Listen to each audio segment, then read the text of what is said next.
AD, towards the end of that game, you kind of walked into the back and LeBron chased after you and you guys came back out together. In those moments, as you realized you're about to win your first championship, what was going through your mind? There was nothing really just going through my mind. I was just emotional. I think it was like 25 seconds left or something. And when I came out the game, I just started feeling it, and about 25 seconds left, that feeling just turned into reality, and I was 25 seconds from becoming a champion, and just got emotional. This entire journey that I've been on, my team's been on, the organization's been on, is it all just came full circle with the championship, and so I just got really emotional. He was bothering me, telling me, "Oh, you soft, you cry, baby," and I walked to the back, and it was the banner trophy that I just like kind of grabbed, and then we walked back out to the court. But it was a unbelievable feeling and just an emotional moment for me. Hey, Anthony, it's Bill. Do you remember the first time LeBron, like when you guys first spoke after the deal was official and everything?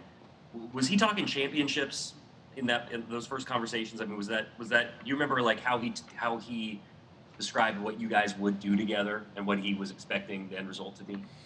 Oh, when I first got traded, we were just talking about trying to figure out the team, the guys that we wanted around us to compete for a championship. After the team was completed, uh, then we started talking about we got enough to be champions, and it was really after the first couple games of the regular season where we would start rolling, playing defense, uh, scoring the basketball, and we realized how great of a team that we are, and that we got enough to become champions this year. And the entire time here in the bubble, you know, he never let us get too high, never get too low after losses, and just said that you know one game at a time. And I mean, he know what it takes on both sides, being up, in the series and being down in the series and winning. So uh, we're just able to, complete our task, go out there, um, go against a hell of a team who made us earn this trophy, and they never quit. They fought. They're scrappy. They're some dogs, and um, we're just happy that we all put it together. Sacrificed a lot. Sacrificed being here for over a little over 3 months, and we said that if we here, we're in a bubble. Some guys didn't see their families. We got to make it all worth it, and we're able to do that tonight. Awesome. Okay, we'll start with David McMenamin. Anthony, congrats. Thank you. AD, congrats. What was the LeBron said sometimes he can't even put his finger on it. I know we talked about lack of jealousy and the whole stepbrothers thing, but what do you think really makes it work between you two? Respect, true friendship. That's off the court. I mean, we're close on the court, but you guys see us off the court, man. It's unreal. I'm always at his house. He always at my house. This is through the entire season, and like I say, it's no jealousy. No one's envy of each other. You know, guys don't have personal agendas. We are just two guys who just want to win. For various reasons, and we're able to do it tonight. And having a team, who gets on us, players, Doe, Duds, all these guys are in our ear, every single game about being great. And when you got a supporting cast like that, who makes shots, and big shots for you, it makes our jobs a hell of a lot easier to go out there and just do what we do, knowing that if we have bad games, they pick us up. And if they're playing pretty bad, then we pick them up. And we have a great team who trusts one another, and and it starts with me and Bron. And we put a lot of pressure on ourselves. I challenge him, he challenged me, and it's not always sweet and smooth, but it gets your job done. You're going to have them confrontations, them arguments, to throughout the season to win a championship. And we had our fair share, but at the end of the day, we respect one another. We respect what each one is trying to do, and I respect his game. He respects my game, and we just put it all together. How good? Frank was up here earlier and said one of the big factors, the big reason why he took this Lakers job was he believes in LeBron James. I'm wondering, you talked about that a little bit yourself, but what has that belief meant in some of this season's biggest challenges, including Kobe, including the bubble, including, the games you guys have played? But when you have a guy who's been to the finals, 9 out of 10 times in the last 10 years, it's hard not to believe him. It's hard not to believe that he's not going to get there. And when I got traded, you just had that belief. Like, we have a chance to win it all. And he makes you believe more with his leadership, with his play, with how he carries himself off the floor, how he keeps us together off the floor. When we're losing, he keeps us together.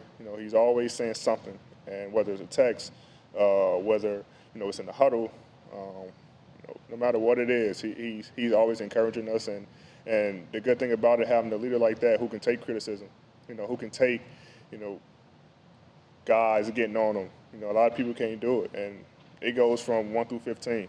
All of us are able to tell him, when he mess up, and he accepts it and he doesn't do it again. So, we both are able to, compete at a high level. Our team is able to compete at a high level, and we trusted Frank Vogel's system. He trusted his players, and when you have teamwork like that, more than not, you're going to get the job done. Dan? AD, kind of a two-part question. You're a free agent now. What do you think this I don't offseason? know. And then secondly, what does the next 4 years, 5 years of your career look like now that you have champion attached to your name? What does that do for you? First question, I have no idea. I don't know. Second part, part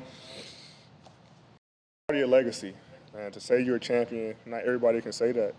And had a time where I wanted to do the same thing in New Orleans. So I was there for 7 years. You want to go out there and compete for a championship every time you step on the floor. Got close. Going to the second round. We thought we had a chance before DeMarcus got hurt. And I don't know, these guys told me it just puts a bigger target on your back, honestly. Teams are going to come after you next year, especially when you're, one of the top players. Guys want to take out the champion. And so the next 4 or 5 years, I just have to get better and better. I have to keep improving my game, and hopefully I can have this feeling again. Sam Amick? AD, congrats.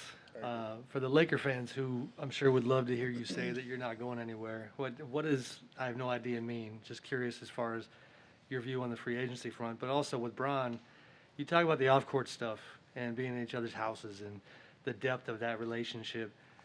Where is it now compared to when you came to town? I mean, I know you all knew each other going back a long ways, but are you surprised at how deep it's been?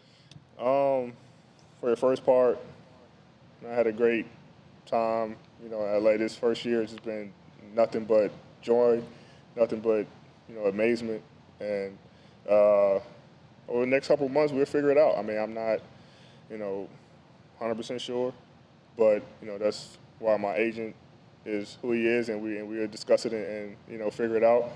But me and Bron's relationship, we're always close. I mean, you guys know that. I got to LA, he was the first one to text me, congratulate me, invite me to his house. We kind of settled in, and it just kind of just grown over this past full calendar year. I mean, especially here in the bubble, because we're around each other every day, and so we're able to really connect off the floor,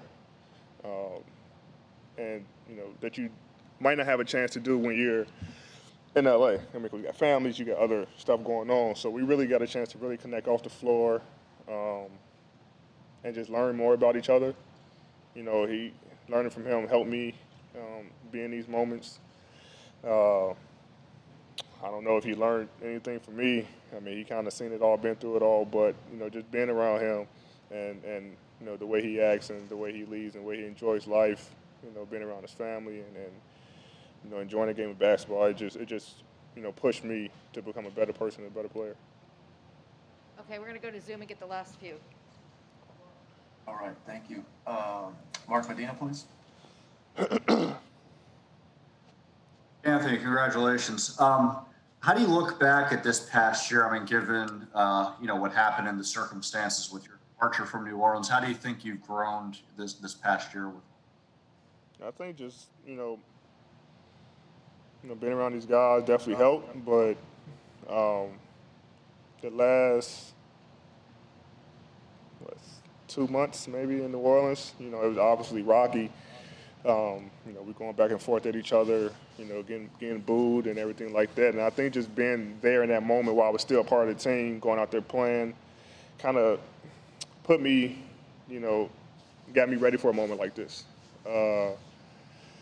Obviously, it was a tough environment, a tough situation for me, but, being able to handle all that and withstand all that and then to bring that same, energy and confidence I had, even when I was playing then, come out here and be with these guys who want nothing but the best for you, want you to win, and, getting it done is an even special feeling. It just makes it all worth it. I mean, it was tough times, but I can say that I'm a champion. And when I got traded, that's all I wanted, just to be a champion, to be able to compete and be able to win. And I was able to do that my first year with the Lakers. All right, we're going to take one more. Melissa. AD, congratulations. 2 questions for you. First of all, I want to know, what words did you exchange with your dad after the game? And then second of all season long, you had been talking about how you wanted to do this for Kobe. How does it feel now, having actually done it for him? I'm on so much champagne. I don't remember what I said to my dad. Probably I love him.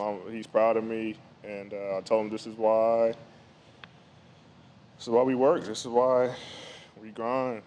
And he congratulated me. And for Cole, I know he's looking down on us, super proud. He, before the tragedy, he would come to the games and he would just tell us like, "This is your year.